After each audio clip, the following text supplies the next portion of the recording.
라고 생각을 하시면 될 것 같아요. 저희가 오늘 또 공부할 게 계속 공부를 할 게 서술형이죠. 아까 전에 이제 서술형 한 문제를 해본 거고요. 또 서술형을 하나 해 볼게요. 그래서 탈수 공법의 종류별 특징 및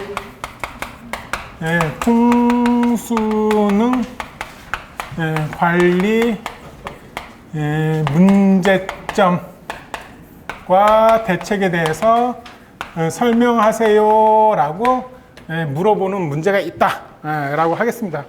얘는요 총 몇 가지를 물어봤어요? 뒤에서부터 읽어보면 되겠죠. 대책 물어봤네, 문제점 물어봤네, 특징 물어봤죠. 그렇죠? 종류별 특징. 그래서 총 몇 가지를 물어보겠어요? 3가지. 그런데 나는 얘를 2가지 물어본 걸로 가져가겠다라고 만드시는 분들도 있어요. 어떻게 만들어 보냐 그랬더니 결국은 얘는 두 번째 물어본 것은 통수능 관리에 대한 이거에 대한 문제점과 대책이니까 통수능 관리에 대해서 나는 가져가겠다라고 생각을 하셔도 되겠고요. 얘는 종류에 대해서 물어본 거죠. 첫 번째 물어본 것은. 그래서 이렇게 해서 2가지 물어본 거다라고 정리를 하시는 분도 계세요. 어느 쪽이든 상관없습니다. 그런데 개요를 쉽게 쓰려고 그러면은 어느 쪽으로 가는 게 맞다? 2개 물어본 것 쪽으로 생각을 하는 게 조금 더 개요 쓰는 게 쉽다라고 생각을 할 수가 있겠죠. 그럼 개요를 한번 봐볼까요? 개요는 소괄호 1, 소괄호 2, 소괄호 3 이렇게 쓴다라고 했습니다. 그러면 소괄호 1은 전체적으로 물어본 게 뭐에 대해서? 탈수 공법을 물어본 거죠. 그죠? 그러면은 탈수 공법이란 결국은 간극수 소산 그리고 암밀 잔류 치마 제거 요 3가지 단어가 이제 키워드가 되거든요. 따로 개요를 2줄을 만들어 가지고 달달달달 2줄을 외우지 않습니다.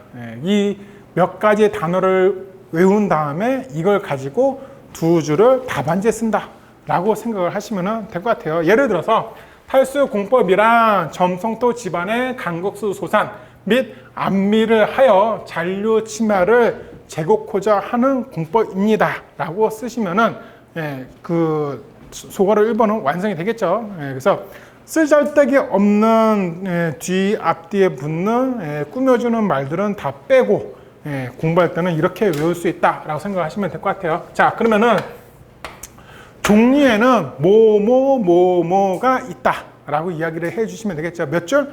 2줄로 쓰시면 돼요. 통수능 관리는 어떻게 하면 된다라고 쓰시면 되겠죠. 그렇죠? 그래서 총 개요는 몇 줄? 6줄입니다. 서술형에서. 자, 탈수 공법은요, 얘는요, 원리가 있어요. 그래서 원리가 있으면 개요 바로 밑에 써준다라고 했습니다. 그래서 탈수 공법의 원리, 뭐 이런 식으로 이제 들어가 주시면 되겠죠. 그래서 탈수 공법을 하게 된다는 것은, 어떻게 되느냐 그랬더니요, 이런 식으로 이제 들어갑니다. 그래서, 요 부분이 샌드 매트예요.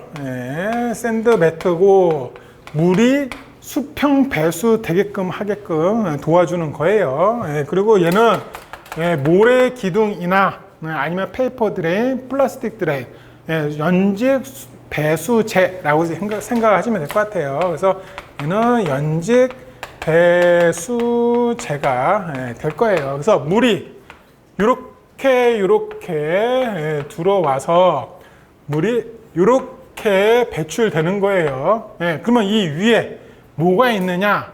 그랬더니 프리로딩이라는 것을 해줍니다. 즉 다시 말해서 위에서 눌러주려고 그러는 무거운 거. 우리요 그 두부 있잖아요. 그거 만들 때 위에다가 뭐 이렇게 눌러주죠. 그렇죠? 딱딱하게 굳으라고 압축이 되라고 똑같은 거다라고 생각을 하시면 될 것 같아요. 이 집안이 순두부인데 요거를 두부로 만들어주기 위해서 위에 무거운 돌을 얹었다라고 생각을 하시면 될 것 같아요. 그러면 무거운 돌을 얹었으니까 어떠한 하중을 준 거죠. 그렇죠? 예. 어떠한 무거운 거를 얹었으니까 딱딱하게 굳어지려고 그랬더니 압축이 될 거고 침하가 일어나겠죠. 그렇죠? 예. 그래서 얘를 세틀먼트, 침하라고 하겠습니다. 연약 집안에서 가로축은 모르면은 무엇을 쓴다?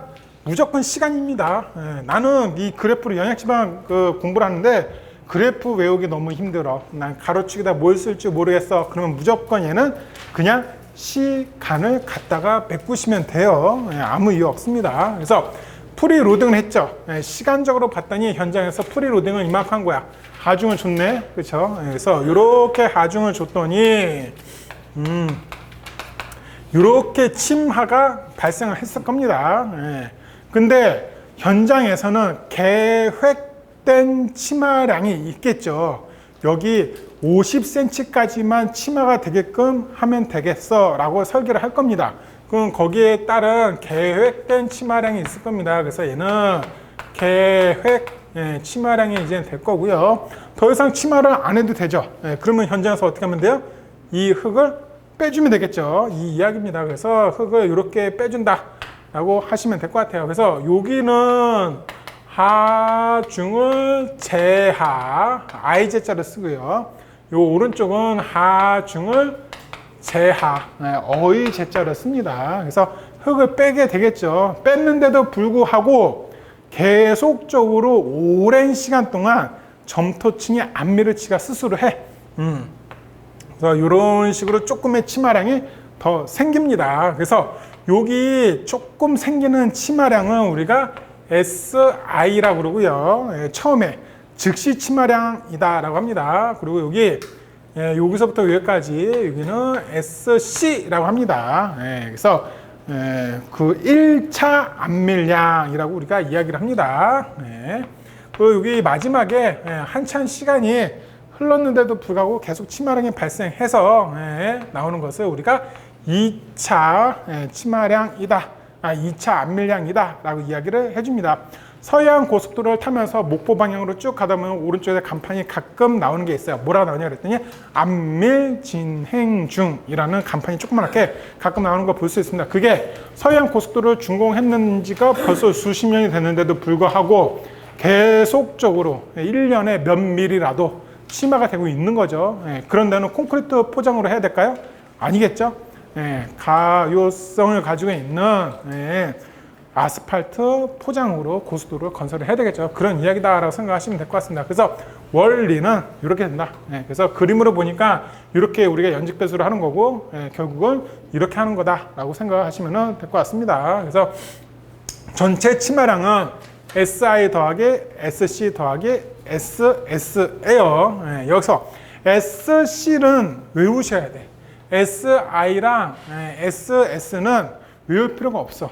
공식이 좀 복잡하고요. 계산하는 과정이 조금 어려워. 토지학적으로. 그렇게 생각하시면 될 것 같아요.